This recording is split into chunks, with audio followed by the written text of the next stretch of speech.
The first trading week of 2023 is in the books, and it finished with a very powerful accumulation day.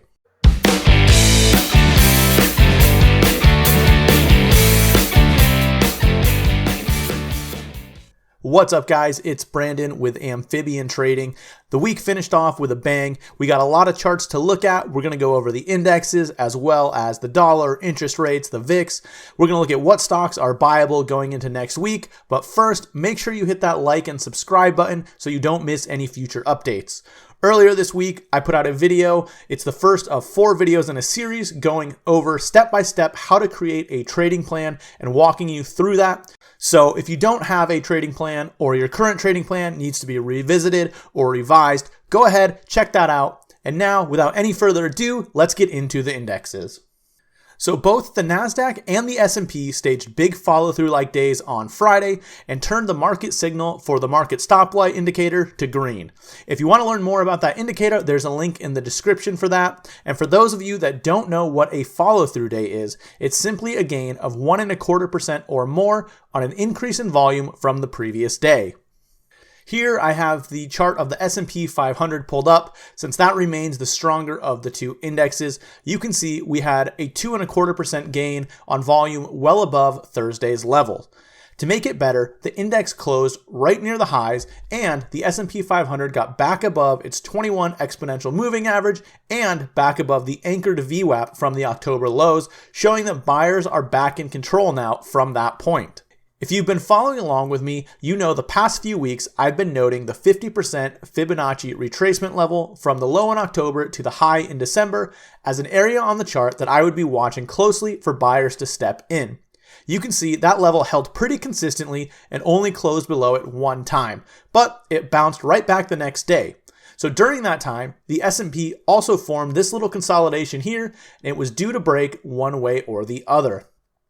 If that consolidation would have broke lower, it likely would have pierced right through that 50% retracement. However, with Friday's action, the S&P not only solidified buyers supporting that area and breaking to the upside, it also got back above the 38.2 retracement.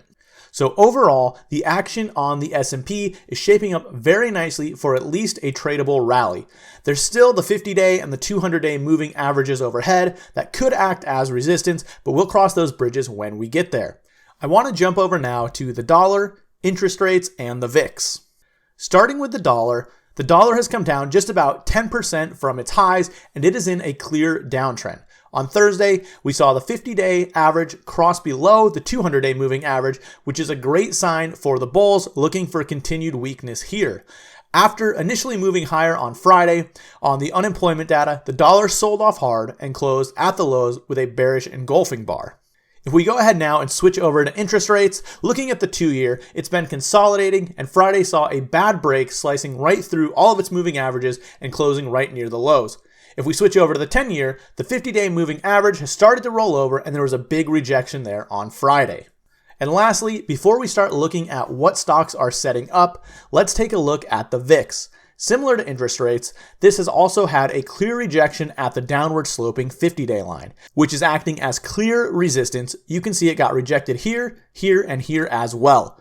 So with the weakness in the dollar, interest rates, and the VIX paired with the constructive action of the indexes, I do expect at least a tradable rally from here. I can obviously be wrong, but I do think it makes sense to look for long setups. So let's go ahead and start looking at a few stocks setting up going into next week. All right, first up, let's take a look at Elf Beauty ELF. This one has been one of the strongest stocks in the market. Since bottoming in May, it ran up 177% before forming a very nice 5-week flat base. What makes this stand out even more is the volume signature.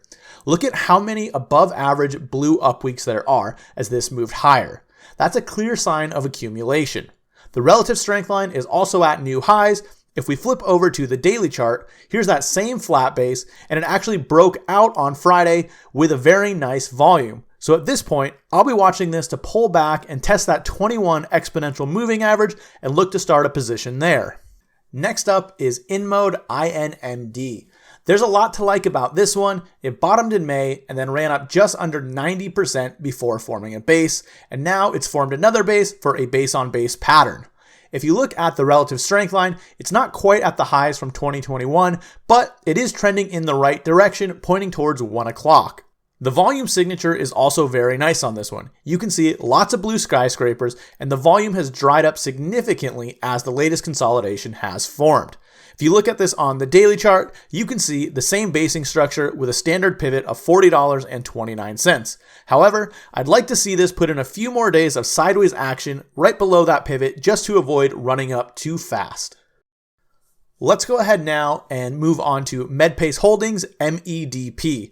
This one had a massive earnings gap up, moving up over 40% that week, and now it's working on a flattish base with volume drying up significantly. If you look at this on the daily chart, you can see we've had a few tests and shakeouts right at the low of that earnings gap up day, and now we have a very nice trend line coming down. So if this can take out the trend line, it should simultaneously reclaim the 10-week and the 50-day moving averages, and that would be buyable. Next up is going to be PDD. Chinese stocks have been on fire lately, and this one has probably been one of the strongest. It's gone on, it formed a high tight flag, and it broke out on Friday. If you look, it ran up 140% in just about 8 weeks, forming that flagpole, and then it pulled back 15% in 3 weeks while forming the flag.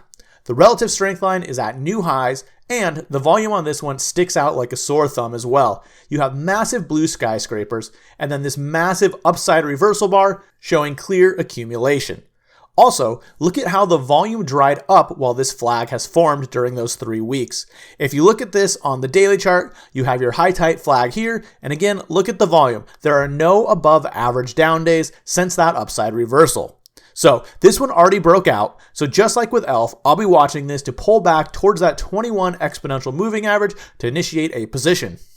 Moving on, next we have Impinj PI. This one broke out of its double bottom base with a massive earnings gap, and now it started working on another base. I want to look at this one on the daily chart because you can see what looks like a head and shoulders topping pattern. You have your left shoulder, your head, and then your right shoulder and your neckline. However, this failed to break down and rebounded nicely on Friday, coming up to form a nice trend line. Ideally, this will put in another day below the trend line before pushing higher, but it could just push right through it. They do say from failed moves come fast moves, so with the failed breakdown of the head and shoulders, this could be ready to go higher. Okay, last one for today is Shopify Shop. This one bottomed in October with the market and since then has been performing very well. It moved up 90% from the low and is now 5 weeks into what looks to be a new cup base. The volume signature has been very healthy since bottoming. We're starting to see accumulation bars and volume drying up on the down weeks. We also have the 10-week moving average crossing back above the 40-week moving average as well. If we look at this on the daily chart, you can see volume continues to be low as this base forms, and there's a very nice trend line coming down from the high of this base. If this can push above that trend line and reclaim the 10-week moving average, it would be a good spot to take a shot here. The biggest flaw here is that it is just below the 200-day moving average, but with that 10-week crossing above the 40-week, I would expect to see the 200-day start to flatten out and look for price to get above it. So again, I do expect a tradable rally from here. With the action we've seen in the indexes, the dollar, interest rates, and the VIX, we went over a bunch of stocks setting up. Some can be bought on strength, some can be bought on pullbacks. We are going to be prepared for whatever happens next. Thank you for watching, and if you enjoyed this video or found any of the information useful, please go ahead and hit that like and subscribe button to stay up to date with what's happening in the market.